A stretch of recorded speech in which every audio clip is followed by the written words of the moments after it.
Diane's apartment smelled like vanilla candle and expensive wine and the particular kind of nervous sweat that comes from walking into a room you know is going to be a performance. Lila stood in the doorway of her mother's leshy condo and watched Ethan take in the view, the floor-to-ceiling windows, Lake Washington glittering in the October dusk, the modern art on the walls that Diane had bought at a gallery opening and never quite understood but knew looked expensive, and she saw the exact moment he decided he was impressed. "Your mom's place is incredible," he said, and there it was, that note in his voice, the one that said he was already adjusting his posture, already thinking about how to be the kind of man who belonged in a place like this. "She does okay for herself," Lila said. It was what she always said, neutral, non-committal, the kind of thing you say when you don't want to talk about your mother. Diane appeared from the kitchen, and Lila's stomach did the thing it always did, a small, tight clench, like a fist closing around something fragile. Diane was wearing the dress, the black one, the low-cut one, the one she saved for special occasions, which apparently included any night Lila brought a man to dinner. She was 48 years old and she looked 35, and she knew it, and she used it the way other people used keys, to open doors she had no business opening. "Ethan," she said, and her voice was warm, musical, the voice she used for men and real estate clients and anyone she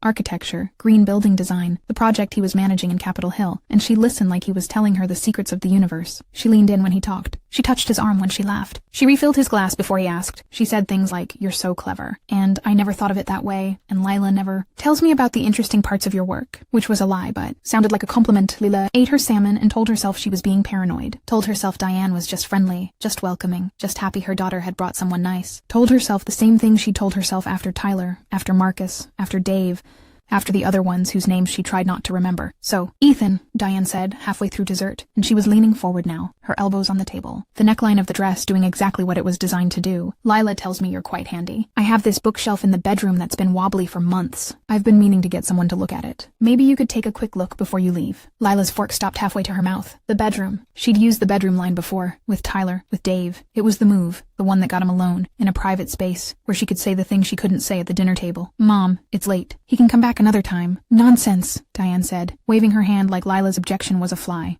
"It'll take 2 minutes. Won't it, Ethan?" Ethan looked at Lila, then at Diane. Then he said, "Sure, I can take a look." Lila watched them walk down the hallway to the bedroom. She heard Diane laugh, low, intimate, the laugh she didn't use in the living room. She heard Ethan say something, too quiet to make out. She heard the bedroom door close, not all the way, just enough to be suggestive. She sat at the dinner table and ate the last bite of her chocolate cake and told herself it was nothing. Told herself he was just fixing a bookshelf. Told herself her mother wouldn't really. They came back 5 minutes later. Ethan was smiling. Diane was smiling more. The bookshelf, apparently, just needed a bracket tightened. Diane walked Ethan to the door and hugged him again, the long one, the neck-hold one, and whispered something in his ear that made him laugh. On the drive home, Ethan said, "Your mom is really something." "Yeah," Lila said. "She is. She's so warm, so welcoming. I can see where you get it from." Lila didn't answer. She watched the rain streak the windshield and thought about the bedroom, the closed door, the whisper in his ear. They got back to her apartment in Ballard. Ethan kissed her goodnight, quick, distracted, like his mind was somewhere else, and said he had an early meeting. He left. Lila locked the door, took off her shoes, and stood in the middle of her living room for a long time. Then she did the thing she hated herself for. She picked up her phone. She opened Ethan's text messages. She knew his passcode. He'd told her once, months ago, when they were still in the phase where you shared everything. And she scrolled. There it was. From Diane. Sent at 9:47 p.m. while Lila was in the bathroom. "Tonight was so much fun, Ethan. You should come back sometime." Without Lila. Lila stared at the screen. The emoji. The winky face. The without Lila. She read it 3 times. 4. She thought about Tyler. Diane had sent him the same kind of message. Except Tyler had been dumb enough to reply. And then they'd run into each other at a coffee shop. And then Tyler had broken up with Lila 2 weeks later. And then Diane had casually mentioned that Tyler had been texting her, that he was confused, that he needed a mature woman. She thought about Marcus. About Dave. About the ones whose names she tried not to remember. 6 years, 6 boyfriends. The same playbook every time. The dress, the touching, the bedroom excuse, the text. And every time Lila had told herself she was being paranoid. Every time she blamed herself. Maybe I'm not affectionate enough. Maybe I'm not fun enough. Maybe I'm not enough. She put the phone down. She sat on the edge of her bed.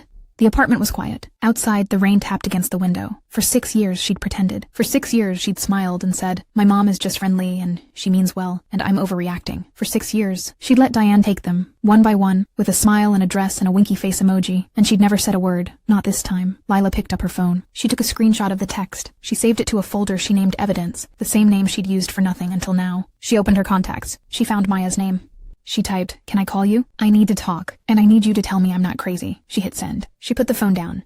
She looked at herself in the mirror above the dresser, at the dark circles, the tight mouth, the eyes that had been telling her to run for 6 years, and that she'd finally stopped ignoring. "You're not crazy," she said to her reflection. And for the first time in 6 years, she believed it. Lila called Maya at 7 in the morning, which was either too early or exactly the right time, depending on how you looked at it. Maya answered on the 3rd ring, her voice gravelly with sleep. "Is he dead?" Maya said. "Because if you're calling me at 7 on a Saturday, someone better be dead." "He's not dead, but I think I am." Lila told her everything. The dress, the touching, the bedroom, the text, the winky face. She talked for 20 minutes, and when she was done, Maya was quiet for a long time. "Lila," Maya said finally, "you know this is not the first time, right?" "I know. You know she did this with Tyler, and Marcus, and Dave, and Jake. Especially Jake." "I know. Then why are you acting like it's a surprise?" Lila pulled the blanket tighter around her shoulders. She was sitting on her couch, coffee gone cold, the screenshot of Diane's text glowing on her phone like a wound. "Because I keep thinking maybe this time it'll be different. Maybe this guy is different. Maybe I'm different. You are different. You're finally seeing it. That's not the same as being surprised." Maya paused. "What did Ethan say?" "I haven't confronted him yet." "Lila, I know. What if he says I'm overreacting? What if he says she was just being friendly? Then he's an idiot. Or he's lying. Or both. But you need to ask him. Because if he defends her, if he says you're insecure, then you know everything you need to know about him." Lila called Ethan at 9. He answered on the 1st ring, cheerful, like he'd been waiting for her call. "Hey, I was just thinking about you. Last night was fun, right? Your mom is—" "Ethan, I saw the text." Silence. Then carefully, "What text?" "The one my mom sent you. At 9:47. The one that says I should come back without her." More silence. Then a laugh. Nervous. Too loud. "Lila, that was a joke. She was being nice."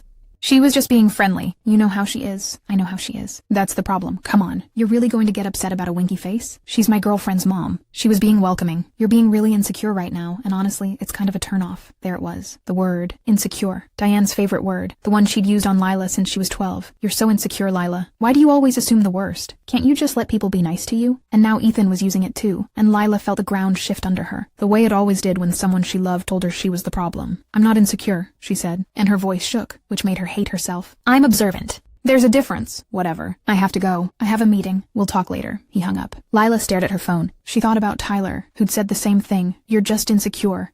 2 weeks before he started sleeping with Diane. She thought about Marcus, who'd said, "Your mom is just really affectionate," and then cheated on Lila with Diane in the backseat of Diane's Lexus. She thought about Dave, who'd actually cried and said, "I'm sorry. She came on to me and I didn't know what to do." And Lila had forgiven him, and then he'd done it again. She thought about Jake, her first love, the one who'd written her poetry and said she was the most interesting girl he'd ever met. Jake, who'd lasted 8 months, longer than any of them. Jake, who'd broken up with her on a Tuesday, and then showed up at Diane's house on a Friday, and Diane had posted a photo of them on Instagram with the caption, "New beginnings, 6 years, 6 boyfriends." The same script, different actors. Maya showed up at the bookstore at noon with 2 lattes and a look on her face that said, "I told you so, but I'm not going to say it." She was Lila's college roommate, now a product manager at a tech company in South Lake Union, and she had the kind of no bullshit energy that Lila both loved and feared. "Okay," Maya said, setting the lattes on the counter. "Tell me everything. And don't leave out the part where you made excuses for him," Lila told her. The whole thing. The text, the call, the insecure word, the flashbacks. Maya listened, her face getting tighter and tighter, and when Lila was done, she said, "You need to break up with him." "I know." "No, you don't know. You're going to make excuses. You're going to say he didn't actually cheat, that he just didn't stop her." "Lila, didn't stop her is cheating. Passive is still a choice." Lila nodded. She knew Maya was right, but knowing and doing were 2 different things, and Lila had spent 6 years choosing knowing over doing. The bell above the bookstore door jingled. Lila looked up, and her stomach dropped. It was Diane. She was wearing a cream-colored sweater and jeans that cost more than Lila's rent, and she was carrying a paper bag from the bakery down the street, and she smiled like she was surprised to see Lila, like she hadn't deliberately shown up at Lila's workplace on a Saturday afternoon. "Lila, sweetheart, I was just in the neighborhood and thought I'd bring you these, your favorite, the almond croissants." She set the bag on the counter, and then turned, as if just noticing, and said, "Oh, Ethan, what are you doing here?" Ethan was standing by the poetry section, holding a book he'd been pretending to read. He'd shown up 10 minutes earlier, unannounced, saying he wanted to talk. Lila had told him to wait. "Diane," Ethan said, and he was already smiling that smile, the one Lila had thought was just for her. "Fancy running into you here, isn't it? I was just telling Lila how much I enjoyed dinner the other night. You know, I have this real estate opening next Thursday, some amazing properties in Madison Park. You should come. Architects love this kind of thing. I can put you on the list." "That sounds great," Ethan said. "I'd love to." "Wonderful." Diane turned to Lila, her smile never wavering. "You're welcome to come too, sweetheart. Though I know these things aren't really your scene." It was the dismissal again. The polite, graceful, motherly dismissal. "You're welcome to come, but you won't fit in. You're not really one of us." Lila looked at Ethan. He wasn't looking at her. He was looking at Diane, and he was smiling, and Lila felt the last thread of hope she'd been holding on to snap. "I have to work," Lila said. You two go ahead. Diane's smile widened. Oh, don't be silly. We'll have fun without you, and I'll tell you all about it later, sweetheart. She left. The bell jingled. Ethan was still standing by the poetry section, the book still in his hand, and he finally looked at Lila, and his face said what he couldn't bring himself to say. I want to go. Lila didn't say anything. She just turned back to the register, picked up the latte Maya had brought her, and took a sip. It was cold. The rest of the afternoon was a blur. A regular customer, Mrs. Patterson, who came in every Saturday for mystery novels, and was also, Lila knew, one of Diane's bridge club friends, lingered at the counter longer than usual. That was your mother, wasn't it? Mrs. Patterson said. Lovely woman. So vibrant. Yeah, Lila said. She is. I saw her last night, actually. At that new Italian place on Capitol Hill. She was with a young man. Architect, I think she said. Very handsome. Mrs. Patterson paused, then added, almost as an afterthought. I didn't see you there, dear. Lila's hand stilled on the register. I wasn't there, she said. Oh, I just assumed, well, never mind. I'm sure it was nothing. Just a business dinner? Probably. Mrs. Patterson smiled, gathered her books, and left. Lila stood behind the counter, the almond croissants sitting on the counter like evidence, and she thought, last night. She was with him last night. The night after she sent him that text. The night after I told him I was uncomfortable. She picked up her phone. She texted Ethan.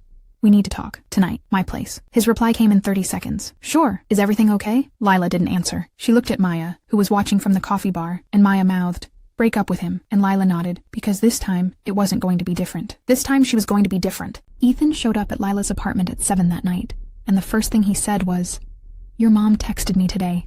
She said you were upset about the restaurant. She said you get like this sometimes. Jealous, I mean. And that I should just give you space. Lila closed her eyes. Of course Diane had gotten to him first. Of course she'd framed it as Lila being jealous, Lila being irrational, Lila being the problem. Ethan, she said. Sit down. He sat. He looked nervous, which was fair, because Lila had been rehearsing this conversation all afternoon, and she knew exactly what she was going to say, and none of it was going to be what he wanted to hear. My mother has done this to every single boyfriend I've had since I was 18, she said. She flirts with them. She touches them. She invites them places without me. She sends them texts like the one she sent you. And then when they leave me, which they always do, she dates them.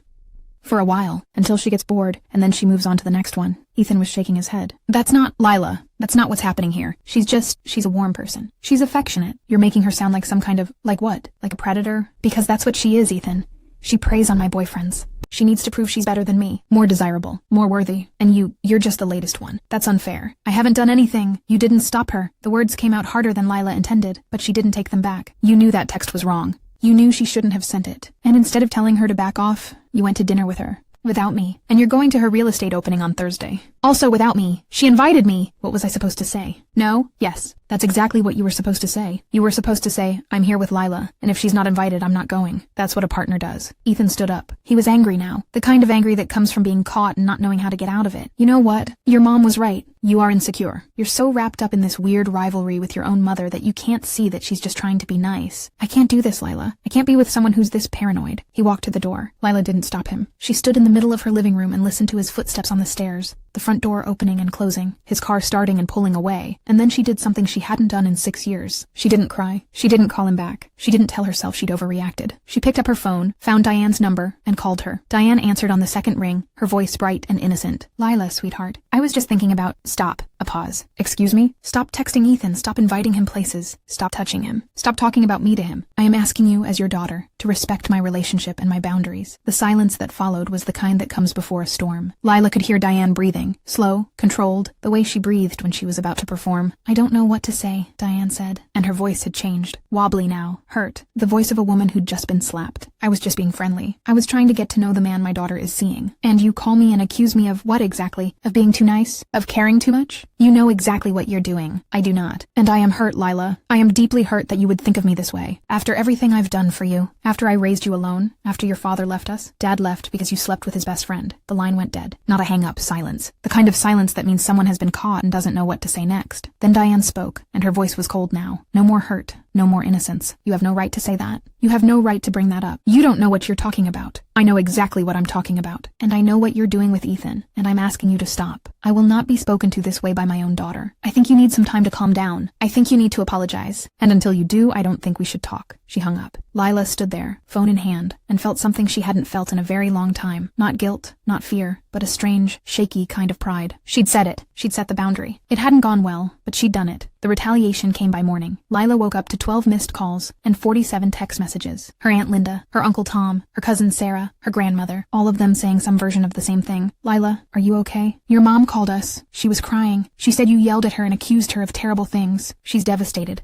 You need to call her and apologize. Diane had launched the smear campaign before the sun came up. Lila's Aunt Linda called again, and Lila answered, and Linda said, "Honey, your mother is a mess. She said you accused her of things I won't repeat. She said you've been under a lot of stress, that maybe you should talk to someone." "Lila, is everything okay?" "Everything is fine, Aunt Linda. My mother is lying to you." Linda was quiet. Then, "Oh, honey, she said you might say that. She said you'd been confused lately. I think you should—" Lila hung up. She called Maya. "She did it," Lila said. She called the whole family. "She's telling them I'm unstable." Of course she did. That's what narcissists do. When you set a boundary, they make you look crazy. It's called DARVO. Deny, attack, reverse victim, and offender. She's the victim now, and you're the attacker. I know. I read about it, but knowing it doesn't make it hurt less. I know it doesn't. Maya paused. But Lila, you did the hard part. You set the boundary. The smear campaign means it's working. She's scared. Because for the first time, you're not playing her game. Lila looked at her phone. Another text from her cousin. "Your mom says you won't talk to her. Please call her. She's heartbroken." She deleted it. She put the phone on silent. She made coffee. She stood by the window and watched the Seattle rain, and she thought, she can call everyone she knows. She can tell them I'm crazy.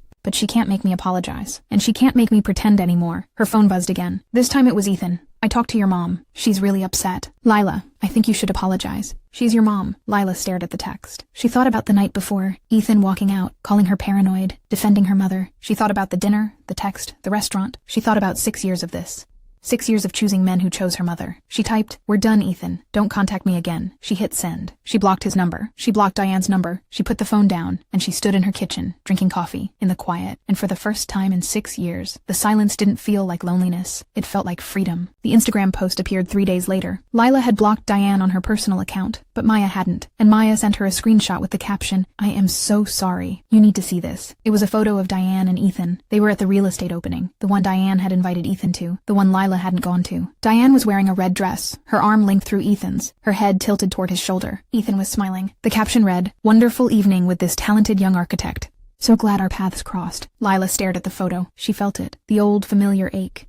The one that said you weren't enough. The one that said he chose her. The one that had lived in her chest for 6 years, and she'd thought she'd finally gotten rid of. But it was different this time. The ache was there, but underneath it was something else. Clarity, because she could see it now. All of it, laid out like a pattern she'd been too close to see. The dress, the touching, the bedroom, the text, the dinner, the real estate opening, the Instagram post. It was the same sequence, the same choreography, the same dance she'd watched 6 times before. Diane didn't want Ethan. Diane wanted to win. And Ethan was just the latest trophy. She called Maya. "I saw it, I know. I'm sorry, don't be. I'm not. I mean, I am a little. But mostly I'm just tired. Tired of being surprised. Tired of thinking maybe this time is different. Are you going to be okay?" "Yeah, I think so. I think I need to talk to someone. A therapist. Someone who knows about this kind of thing." Maya was quiet for a moment. Then, "I'm proud of you." That takes courage. Lila found Dr. Carol Webb through a Google search. Narcissistic personality disorder. Therapist. Seattle. Accepting new patients. She called on a Tuesday and got an appointment for Thursday. She spent the days between walking to work and back, not checking her phone, not reading the family group chat, which was still full of messages about how Lila needed to apologize, and trying to remember what it felt like to not be waiting for the next betrayal. The therapy session was in a small office in Capitol Hill, above a coffee shop. Dr. Webb was in her 50s, with silver hair and wire-rimmed glasses and a way of listening that made Lila feel like she was actually being heard, not just being waited out. Lila told her everything. The 6 years, the boyfriends, the texts, the Instagram post, the smear campaign, the family taking Diane's side. She talked for 45 minutes. And when she was done, Dr. Webb said, "What you're describing is emotional incest and narcissistic abuse. Your mother doesn't see you as a separate person. She sees you as an extension of herself. And when you have something she doesn't, a healthy relationship, a young man's attention, she has to take it. Because in her mind, what's yours is hers. And if you have it and she doesn't, that means she's losing. Emotional incest," Lila repeated. The word felt heavy, clinical, true. It's not sexual. It's about role reversal. She treats you like a peer, a rival, not a daughter. She competes with you. She needs to be the center of attention especially when the attention should be on you. Dr. Webb paused. "How long has this been going on? Not just with boyfriends. In general." Lila thought about it. She thought about the beauty pageants Diane had entered her in at age 7, and how Diane had worn more makeup than Lila, and stood in the front row during the crowning. She thought about her 8th grade dance, where Diane had shown up in a sequined gown and danced with Lila's crush. She thought about her high school graduation, where Diane had gotten drunk and cried about how hard it was to be a single mom, and made the whole day about her. "Forever," Lila said. "It's been forever." Dr. Webb nodded. "That's consistent with what you're describing. This isn't a recent behavior. It's a lifelong pattern, and the boyfriends are just the most visible part of it." The session ended with homework. Write down every instance she could remember, going back as far as she could, where Diane had competed with her or taken something from her. "It's not about dwelling on the past," Dr. Webb said. "It's about seeing the pattern clearly. When you can see it, you can stop being surprised by it." Lila started writing that night. She filled 3 pages. The pageants, the dance, the graduation, Tyler, Marcus, Dave, Jake, Ethan. She wrote about the way Diane would accidentally wear the same color dress as Lila to parties, the way Diane would flirt with Lila's male teachers, the way Diane would tell Lila's friends that Lila was difficult and sensitive. She was still writing when her phone buzzed. A text from an unknown number. She opened it. It was Jake. Lila, I don't know if you'll read this. I saw the Instagram post. Your mom, again. I've wanted to apologize for 2 years. I was an idiot. She came on to me hard, and I was 21 and stupid, and I didn't know how to say no. And then when it was over, when she dumped me after 3 months, I realized what she'd done. She used me to hurt you. I've felt like shit about it ever since. I'm sorry. Lila stared at the text. Jake, her first love, the one who'd written her poetry, the one who'd broken her heart worse than any of the others. She typed back, "Can we meet? I want to talk." His reply came in a minute. Yes, whenever, wherever. They met at a coffee shop in Fremont 2 days later. Jake looked different. Older, tired, like the last 2 years had been hard on him. He hugged her, and it was awkward, and then they sat down, and he told her everything. She pursued me, he said. After I broke up with you, I mean. She texted me. Said she was worried about me, said I seemed lost. Then she invited me over for dinner. Just her. And one thing led to another and he stopped, rubbed his face. I'm not making excuses. I should have said no. But she was relentless. And she told me things about you. Said you were confused. Said you'd been seeing someone else. Said the relationship was already over. I believed her. I wanted to believe her, because it made what I was doing okay. Lila listened. She didn't interrupt. She didn't get angry. She just listened, because this was the first time any of the 6 had ever told her the truth. And then, she said, then she dumped me. 3 months in, said I was too young for her, that she needed someone more mature, and I realized she never wanted me. She wanted to win. She wanted to take you from me, or me from you, or whatever. And once she'd won, I was boring. He looked at her. I'm sorry, Lila, I really am. Lila nodded. She believed him, not because he deserved forgiveness, but because his story matched the pattern, matched everything Dr. Webb had said, matched the 6 years of evidence she'd been ignoring. Jake, she said. Did she ever do this before me? Before my boyfriends? Jake thought about it. She mentioned something once, about your dad. Said he left because he couldn't handle a real woman, but she said something about his brother. Your uncle. She said something like, I could have had him too, if I'd wanted. I didn't think much of it at the time. Lila's blood went cold. Her uncle, her father's brother. She thought about the family barbecues, the way Diane always stood a little too close to Uncle Tom, the way Uncle Tom always looked uncomfortable around her. She thought about her dad leaving, about the story Diane had always told. He left because he was a deadbeat, because he didn't care about us. Jake, she said. Do you think my dad left because of her? Because she cheated? Jake looked at her. I don't know. But the way she talked about him, like he was the one who messed up, like she was the victim, it felt rehearsed, like she'd said it so many times she believed it. Lila sat with that for a long time. The coffee got cold. The barista wiped down the tables around them. Outside, the Seattle rain started again, soft and steady, the way it always did. She thought about her dad, Richard, who'd left when she was 16, who'd moved to Portland, who called once a month and always sounded guilty, who'd never said a bad word about Diane, not once. She pulled out her phone. She found his number. She typed, Dad, I need to ask you something. Why did you really leave Mom? She hit send. She put the phone down. She looked at Jake and she said, I think I've been lied to about a lot more than just my boyfriends. Her phone buzzed. Her dad's reply, Can I call you? Lila took a breath. She answered. Her dad's voice was tight, the way it always got when he was uncomfortable. Lila, I got your text. Why did you leave, Dad? Really? A long silence. Then, I think we should talk about this in person. I can drive up this weekend. Or you can come down to Portland. Whatever's easier for you. I want to know now. Another silence. Then Richard said, Your mother had an affair with my best friend Gary. I found out in 2017. I confronted her, and she denied it. And then she told everyone I was having a midlife crisis, that I was unstable, that I was making things up. And then she did it again. With my brother. Tom. Lila's hand tightened around the phone. Uncle Tom? I don't know if it was physical. I know it was something. The flirting, the texts, the way she'd corner him at family events. Tom told me later. He was ashamed. Said she'd come on to him and he'd let it go too far. He didn't sleep with her, but he didn't stop her either. Richard paused. That's when I left. I couldn't do it anymore. The lying, the manipulation, the way she turned everyone against me. I took the easy way out, Lila. I left, and I left you with her. And I will never forgive myself for that. Lila sat on her couch, the phone pressed to her ear, and she felt the ground shift. Not the scary kind of shift, the kind that makes you fall, but the kind that rearranges everything you thought you knew. Her whole life, Diane had told her, your dad left because he didn't care. He's a deadbeat. He chose his new life over us. And Lila had believed it. She'd resented her father for years. She'd felt abandoned, but he hadn't abandoned her. He'd escaped, and he'd left her behind. Why didn't you tell me? She said. Her voice was smaller than she wanted it to be. Because I was ashamed. Because your mother told everyone I was unstable. And if I told you the truth, she'd say I was trying to turn you against her. And because, his voice cracked, because I was weak. I should have fought for you. I should have taken you with me. But I was so beaten down by then, Lila. She'd spent 15 years telling me I was nothing, and I started to believe her. Lila cried then. Not the loud, heaving kind. Quiet tears. The kind that come from a place so deep you didn't know it was there. She cried for the 16-year-old version of herself, who thought thought her dad didn't love her. She cried for the 24-year-old version, who'd spent 6 years being told she was insecure. She cried for all of it. I'm not defending what I did, Richard said, but I want you to know the truth. Your mother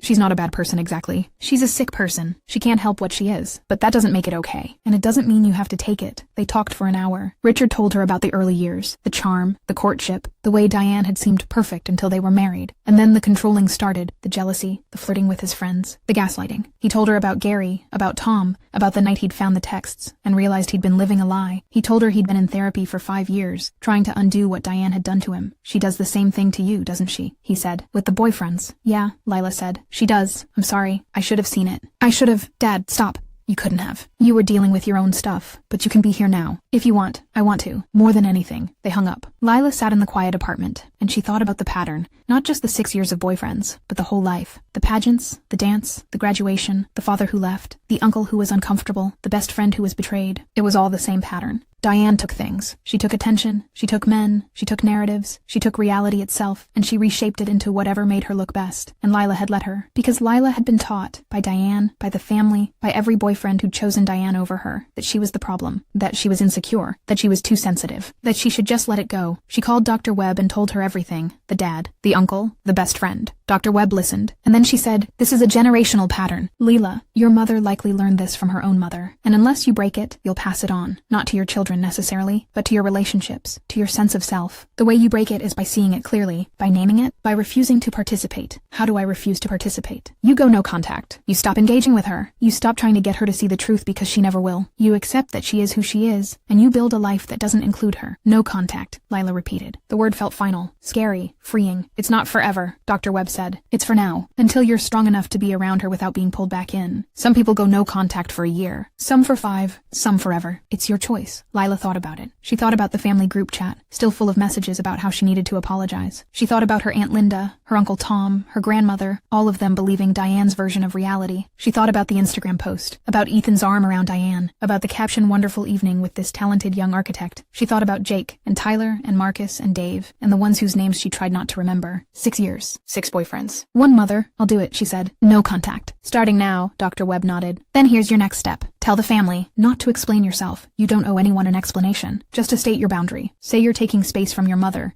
and you'd appreciate it if they didn't relay messages or discuss you with her. And then let them react. Some will understand. Some won't. That's not your responsibility." Lila did it that night. She sent a message to the family group chat. Calm, clear, no drama. "I'm taking a break from contact with Mom for my mental health. I'd appreciate it if everyone respected that, and didn't relay messages or discuss me with her. I'm not asking you to take sides. I'm asking for space. Thank you." She hit send. She put the phone down. She waited. The replies came fast.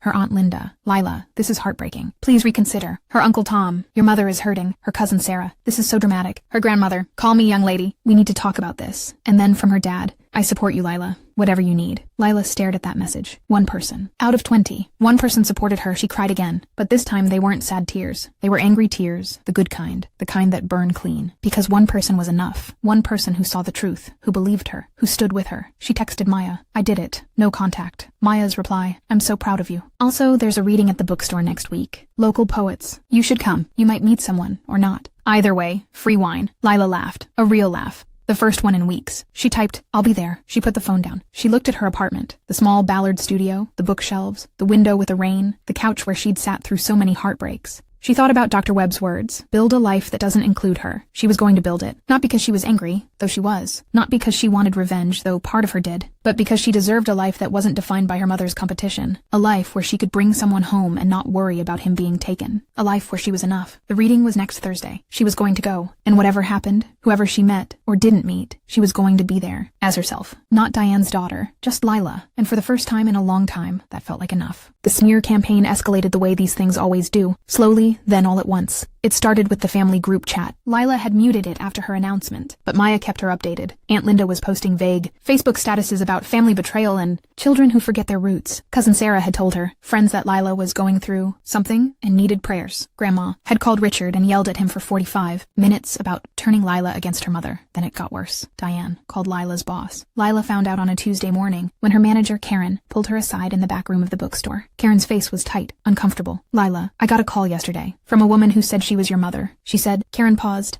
chose her words carefully. She said you've been having a hard time, that you've been emotionally unstable lately, and she was concerned about your ability to work with customers. She asked if we had an EAP program. Lila felt the blood drain from her face. She called my work? She did. I told her we don't discuss employee matters with family members, and that your performance has been excellent. But Lila, I need to know if everything is okay. If you need time off, or... I'm fine, Karen. My mother is a narcissist who's angry because I set a boundary. This is what she does. She tries to make people think I'm unstable so they'll side with her. Karen studied her for a long moment. Then she nodded. Okay, I believe you. And if she calls again, I'll tell her the same thing. But Lila, document this. Save everything. If it escalates, you want a paper trail. Lila did document it. She saved Karen's email recap of the call. She saved the Facebook screenshots Maya sent her. She saved the voicemails from her Aunt Linda, the texts from her cousin, the message from her grandmother that said you're breaking this family apart.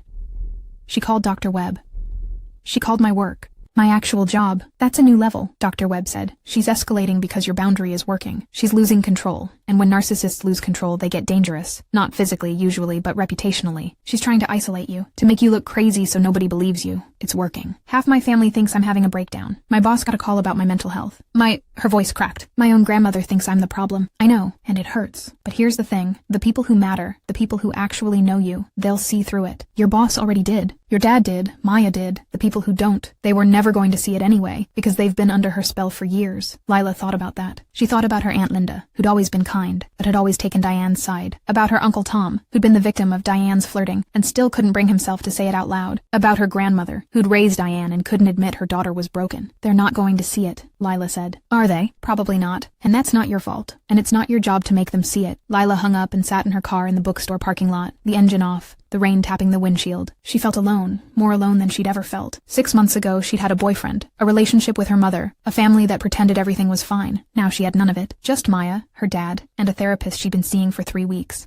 Her phone buzzed. A text from her dad. I'm coming to Seattle this weekend. I want to take you to dinner, and I want to talk to your mother. Lila stared at the text. Talk to her mother? After everything? She typed. Are you sure? His reply. I've been running from her for 8 years. It's time I stopped. And it's time I stood up for you. She typed. Okay. Saturday. Richard showed up on Saturday afternoon, driving a rental car, looking older than Lila remembered. Grayer. Thinner, but calmer. Like the therapy was working. They hugged in the doorway of her apartment, and it was awkward. The kind of hug between two people who love each other, but don't know each other very well. And then they went to dinner at a Thai place in Ballard. He told her about Portland, about his job, about his girlfriend Susan, who sounded nice. She told him about the bookstore, about Dr. Webb, about the no contact, about Ethan and the Instagram post. He listened. He didn't interrupt. When she was done, he said, I want to talk to her. Not to change her mind, she'll never change, but to tell her to her face that I know what she did, that I know about Gary, about Tom, about what she's doing to you, and that I'm not going to let her do it anymore. Dad, you don't have to. I do, because I should have done it 8 years ago. And I didn't, and you paid the price. He paused. I'm not going to argue with her. I'm not going to try to make her see the truth. I'm just going to say my piece and leave. Can you give me her address? Lila hesitated. Then she wrote it down. The Leshy condo, the Lakeview, the building with the doorman, and handed it to him. Be careful, she said. She'll try to turn it around. She'll cry. She'll call you names. She'll tell you I'm unstable. I know. I've heard it all before. But this time, I'm ready. He went to see Diane on Sunday morning. Lila didn't go. She stayed in her apartment, cleaned the kitchen, rearranged her bookshelf, tried not to check her phone every 2 minutes. At noon, Richard called. It's done, he said. His voice was steady, but Lila could hear the exhaustion underneath. How did it go? She screamed. She cried. She called me a deadbeat, a liar, a bad father. She said I was brainwashing you. She said you were always a difficult child. The usual. He paused. And then I told her I knew about Gary and Tom. And I told her I knew what she was doing to you. And she went quiet. Real quiet. And then she said, get out of my house. And I left. Did she say anything else? Yeah. She said, you'll regret this. Both of you will. Lila felt a chill. That sounds like a threat. It is. But it's an empty one. She can't do anything to me. And she can't do anything to you that she hasn't already done. The worst she can do is talk. And we've already documented that. They talked for a few more minutes. Richard said he was driving back to Portland, that he'd call again next week. Lila hung up and stood by the window, watching the rain, and she felt something she hadn't expected. Relief. Not because the fight was over. It wasn't. But because for the first time in her life, someone had stood up to Diane for her. Someone had said out loud, I know what you did and it's not okay. Her phone buzzed.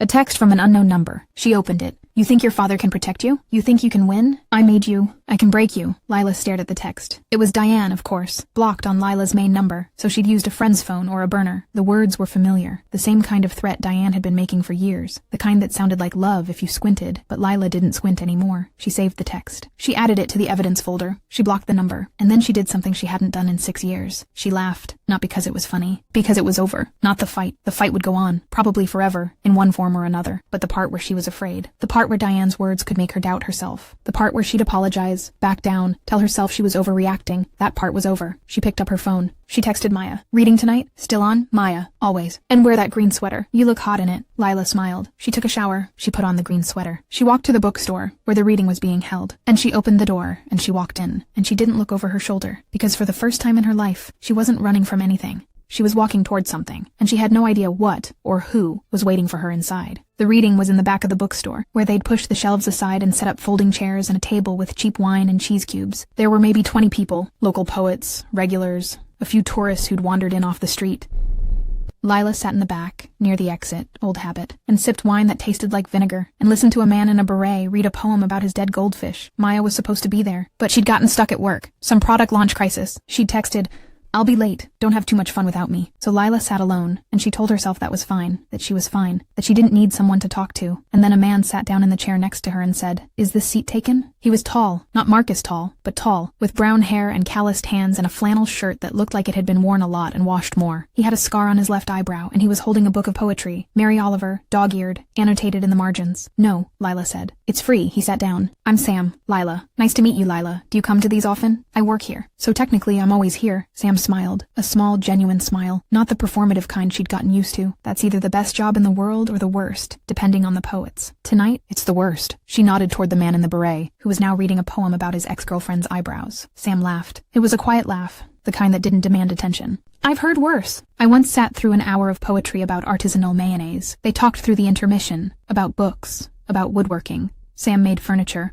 Had a studio in Fremont, about Seattle weather, about nothing and everything, and Lila noticed something. She wasn't scanning the room. She wasn't checking her phone. She wasn't waiting for the other shoe to drop. She was just talking to a person, and it felt normal. When the reading ended, Sam said, "Can I buy you a coffee? Or a drink? Or if you're not into that, no pressure.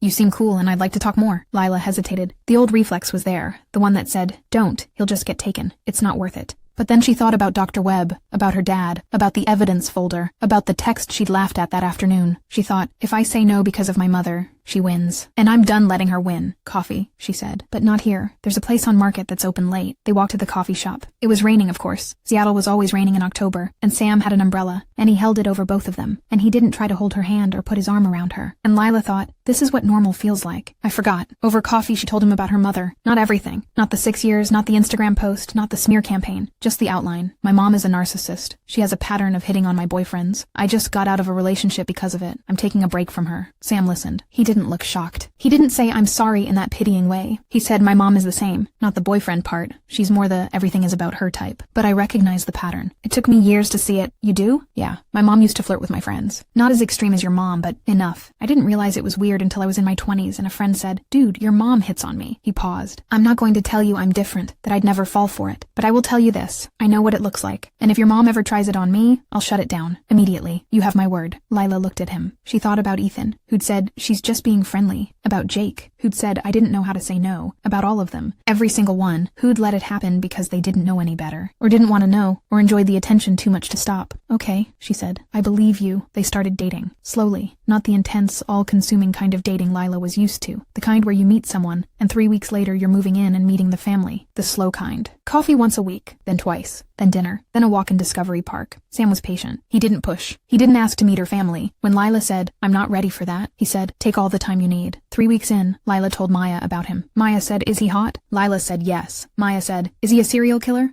Lila said, "Probably not." Maya said, "Good enough for me." 4 weeks in, Sam came to the bookstore during Lila's shift. He bought a book, a woodworking manual of all things, and they talked for 10 minutes by the register, and then the bell above the door jingled, and Lila looked up, and her stomach dropped. It was Diane. She was wearing the cream sweater again, and she was carrying a paper bag, and she smiled like she was surprised to see Lila, and then she saw Sam, and her smile changed, just slightly, the way a cat's smile changes when it sees a bird. "Lila, sweetheart. I was just, oh..."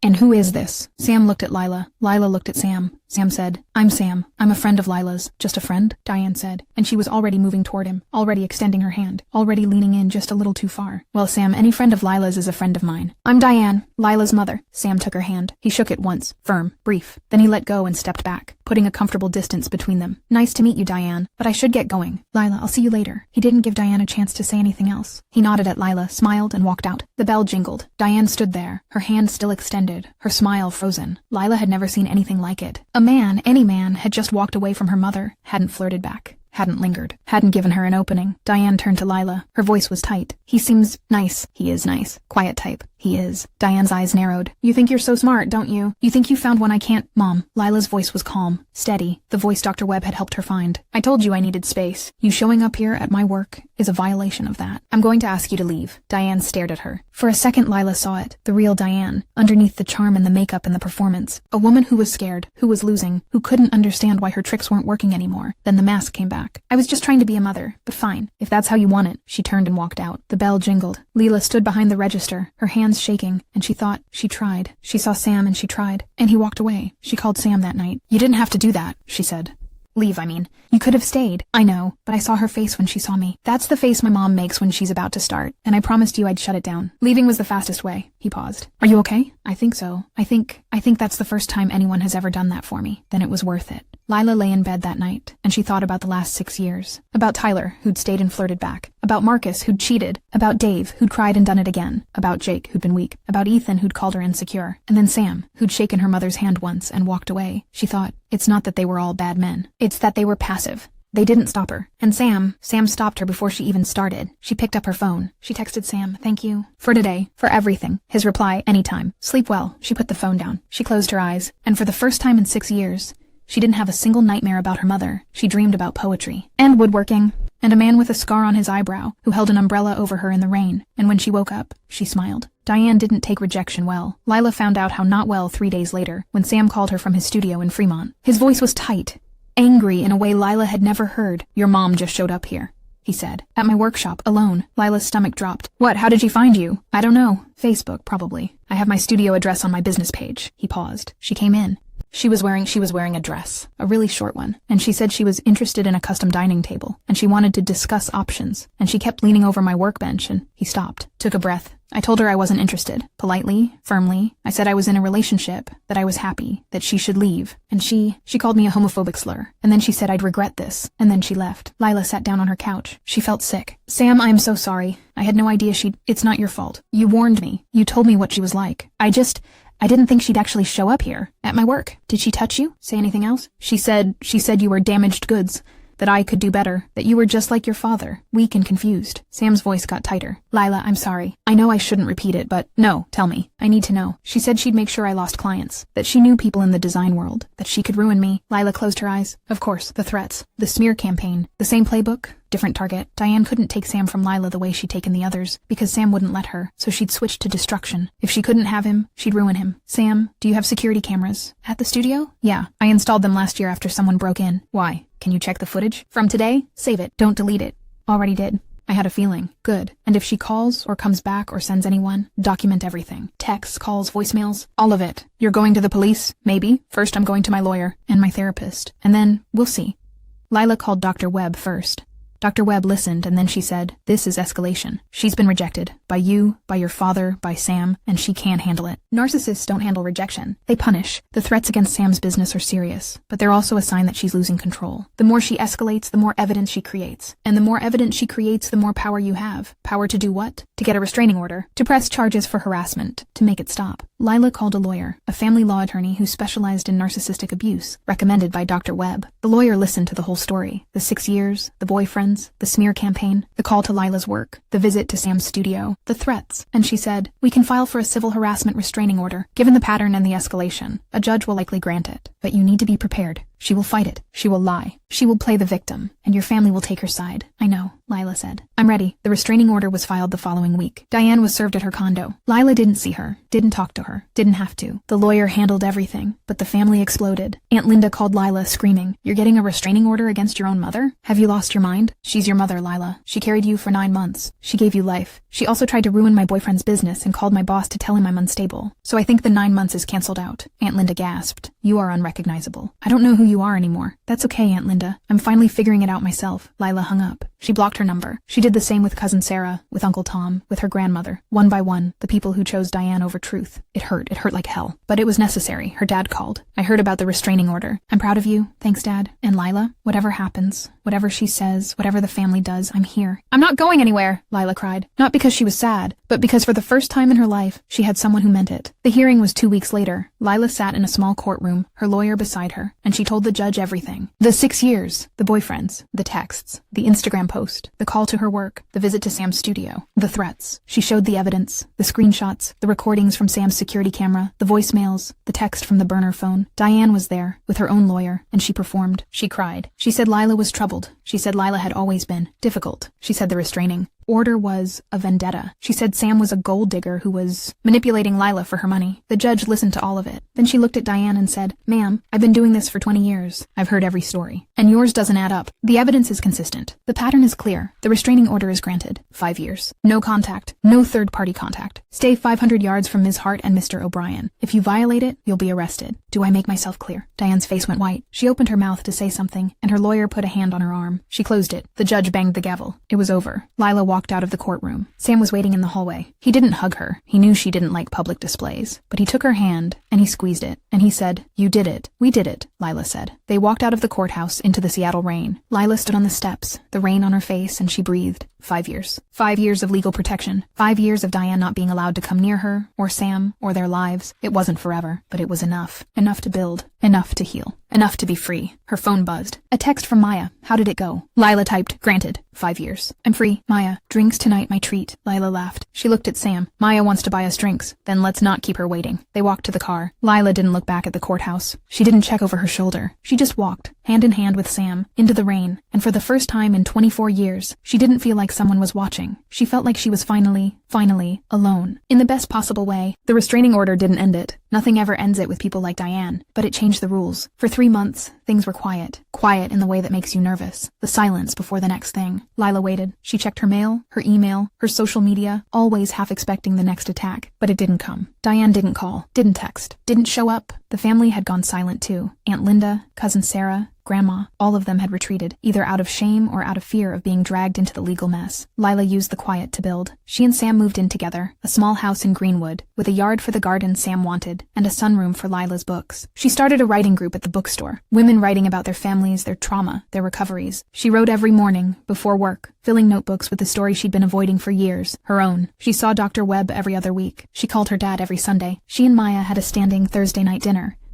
She was happy, not the manic, performative happiness she'd faked for years, but the slow, steady kind, the kind that doesn't announce itself, just is. And then, in March, the family called. Not Aunt Linda, not Cousin Sarah, her grandmother. Rose Hart, 86 years old, the matriarch, the woman who'd always taken Diane's side because family is family, no matter what. "Lila," Grandma said, and her voice was small, tired. Nothing like the booming matriarch Lila remembered. "I need you to come over. I need to talk to you." "It's important." Lila hesitated. "Grandma, I have a restraining order against Mom. If she's there, she's not. She's in Palm Springs. With some boy. I don't know. I'm alone. Please, Lila, I'm old. I don't have much time, and I need to say this to your face." Lila went. She told Sam where she was going. She took her phone, her keys, and the copy of the restraining order she kept in her wallet. She drove to her grandmother's house in Magnolia, the same house where she'd spent every Christmas and Thanksgiving, the same house where Diane had first taught her that love was conditional. Grandma was sitting in the living room, in her favorite chair, with oxygen tubing in her nose and a blanket over her lap. She looked smaller than Lila remembered, frail. "Sit down," Grandma said. "I have something to tell you. Something I should have told you a long time ago." Lila sat. "Your mother," Grandma said. "She was always like this, even as a little girl. She'd take your aunt's toys and then cry and say your aunt took them. She'd flirt with my boyfriends. My boyfriend's Lila when she was 16 and I was dating your grandfather.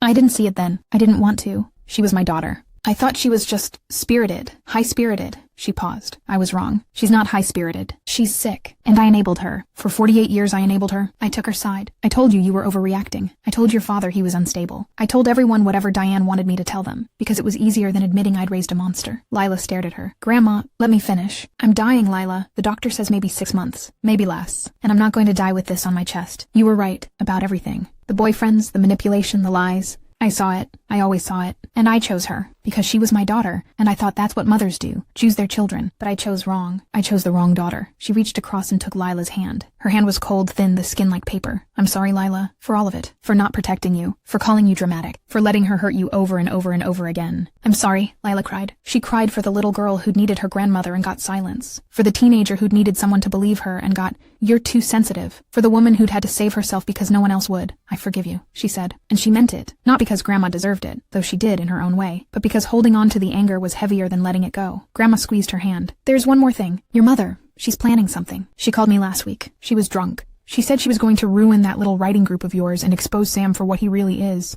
I don't know what she means, but I know her. She's not going to stop. The restraining order is just paper to her. She'll find a way. Lila's stomach tightened. Thank you for telling me, Grandma. Be careful, Lila. And thank you for coming, for forgiving me, for being stronger than I ever was. Lila left the house with a heavy heart and a warning. She called Sam. She called her lawyer. She called Dr. Webb. She documented everything. Grandma's words, the warning, the date and time. She was ready. Diane struck 2 weeks later. It was a Saturday. Lila was at the bookstore, running the writing group. 6 women, sitting in a circle, sharing their work. The bell above the door jingled. Lila looked up. It was Diane. She was wearing a red dress, the red one, the one she'd worn in the Instagram post with Ethan, and her hair was done, and her makeup was perfect, and she was smiling the smile. But her eyes were wrong. Bloodshot. Wild. The eyes of someone who'd been drinking and planning and hadn't slept.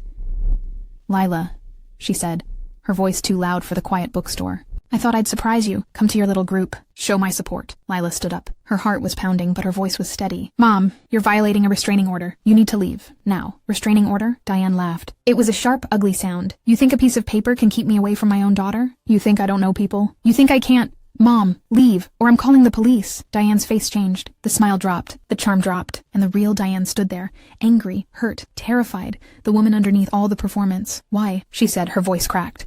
Why are you doing this to me? I'm your mother. I gave you life. I sacrificed everything for you. And you take my boyfriends. You turn the family against me. You get a restraining order. I didn't take your boyfriends, Mom. You took mine. Every single one. For 6 years. And I'm done, Diane screamed. It was a primal sound, the kind that comes from somewhere deep and broken. She lunged. At Lila, at the table, at the women in the circle. And Sam, who'd been in the back office, came out and stepped between them. Not touching her, just standing there, a wall between Diane and Lila. Get out, Sam said. His voice was low, firm, the voice he used when he was angry. Now, Diane looked at him, really looked at him, and for a second Lila saw it. The recognition, the understanding. This man wasn't like the others. He wasn't going to flirt back. He wasn't going to be seduced. He wasn't going to be taken. And then Diane did the only thing she knew how to do when she couldn't win. She slapped Lila. It was loud. It stung. Lila's head snapped to the side. The women in the writing group gasped. Sam grabbed Diane's wrist, not hard, just enough to stop her from hitting again, and said, "That's assault. The police are on their way." They were. One of the women in the group had called 911. Diane tried to pull away, but Sam held on, not hurting her, just holding her. And 2 minutes later the police arrived. Diane was arrested. Violation of a restraining order, assault, trespassing. She was led out of the bookstore in handcuffs, screaming, calling Lila names, and Lila stood there, her cheek red, and watched her go. And she didn't cry. She didn't apologize. She didn't tell herself she'd overreacted. She stood there, and she breathed, and she thought, it's over. Not because Diane was in jail. She'd get out eventually, and she'd be angry, and she'd probably try again. But it was over because Lila had finally stopped being afraid. She touched her cheek. It stung. But underneath the sting was something else. Something warm, something solid, something that felt like freedom. Sam put his arm around her. Are you okay? Yeah, Lila said. I'm okay. More than okay. She looked at the women in the writing group. 6 faces, 6 pairs of eyes, all watching her. One of them said, "That was the bravest thing I've ever seen." Lila smiled. "No," she said. "The brave part was 6 years ago when I finally stopped pretending. Today was just the aftermath." She picked up her notebook. She sat down. She looked at the women. Who wants to go next? And the writing group continued. Because that's what you do when the storm passes. You keep going. You keep writing. You keep living. And Diane was just a story now. A story Lila had finally finished writing. 6 months later, Seattle was in that brief, beautiful window between June and July when the rain stops and the sun comes out and everyone acts like they've been personally blessed by God. Lila was sitting on the porch of the Greenwood house, drinking iced coffee, watching Sam build a raised garden bed in the yard, and thinking about how quiet her life had become. Not the bad quiet, the kind that comes from loneliness, from waiting for the next thing to go wrong. The good quiet, the kind where you wake up and don't immediately check your phone for threats. The kind where you can have a conversation without scanning the room for exits. The kind where your mother isn't in your head, isn't in your life, isn't in your boyfriend's DMs. Diane was in jail. Not for long. 30 days for the restraining order violation and assault, with credit for time served. But it was enough. She'd been released 2 months ago, and she'd gone to Palm Springs, to the boy Grandma had mentioned. 22, a lifeguard, according to Aunt Linda, who'd started talking to Lila again after Grandma's funeral. Grandma had died in April. Lila had gone to the funeral. Diane had been there, and they'd stood 10 feet apart, and neither of them had spoken. The restraining order was still in effect. 5 years, no contact, no third-party contact, and Diane had kept her distance. Lila had spoken at the funeral. She'd said, "My grandmother was a complicated woman. She loved us the only way she knew how, and I forgive her." She hadn't mentioned Diane. She hadn't needed to. After the funeral, Aunt Linda had pulled Lila aside. "I was wrong," she'd said. "About everything. Your mom, she's not well, and I should have seen it. I should have believed you." Lila had hugged her. Not because everything was fixed, but because forgiveness, like grief, isn't a one-time thing. It's a process. Lila's writing group had grown. 6 women became 12, then 20. They met every Saturday at the bookstore, and they wrote, and they shared, and they healed. One of them had started a podcast. Another had published an essay. Lila had started writing her book, a memoir, about growing up with a narcissistic mother, about the 6 years of stolen boyfriends, about the day she finally said enough. She was halfway done. Sam's furniture business had grown too. The threat Diane had made, "I'll ruin you," had never materialized. Diane had been too busy, too distracted, too caught up in her own chaos to follow through, or maybe she'd finally realized that Sam wasn't afraid of her. Either way, Sam was making custom dining tables for people in Capitol Hill and Madison Park, and he was happy, and that was enough. Lila's dad visited every month. He'd started dating Susan, the woman from Portland, and she was nice, quiet, kind, nothing like Diane. They'd come to Seattle, and the 4 of them would have dinner, and Lila would watch her dad laugh, and she'd think, this is what a family is supposed to feel like. Not perfect, not drama-free, just present. Maya had gotten engaged, to a woman actually, a software engineer named Priya, who was funny and smart, and made Maya laugh in a way Lila had never seen. The wedding was in September, and Lila was the maid of honor, and she was writing a speech, and she kept crying every time she tried to finish it. Life was good, not perfect. Lila still had nightmares sometimes, still flinched when a woman in a red dress walked by, still checked the locks twice, not 3 times anymore, just twice. And she was working on one, but good, steady, hers. She was thinking about all of this sitting on the porch when she saw the car, a silver Lexus, Diane's car. Lila's body did what it always did, the clench, the cold hands, the voice in her head that said, "Here we go." She stood up. Sam looked up from the garden bed, saw her face and followed her gaze. "Is that?" "Yeah." The car pulled up to the curb. The door opened. Diane got out. She looked different, not in a good way. Her hair was grown out, the roots showing. She'd gained weight. Her clothes were expensive but wrinkled, like she'd slept in them. She was wearing sunglasses even though it wasn't that sunny, and when she took them off, her eyes were red, puffy, like she'd been crying. She stood on the sidewalk, 10 feet from the porch, the exact distance the restraining order required. She didn't come closer. "Lila," she said. Her voice was small,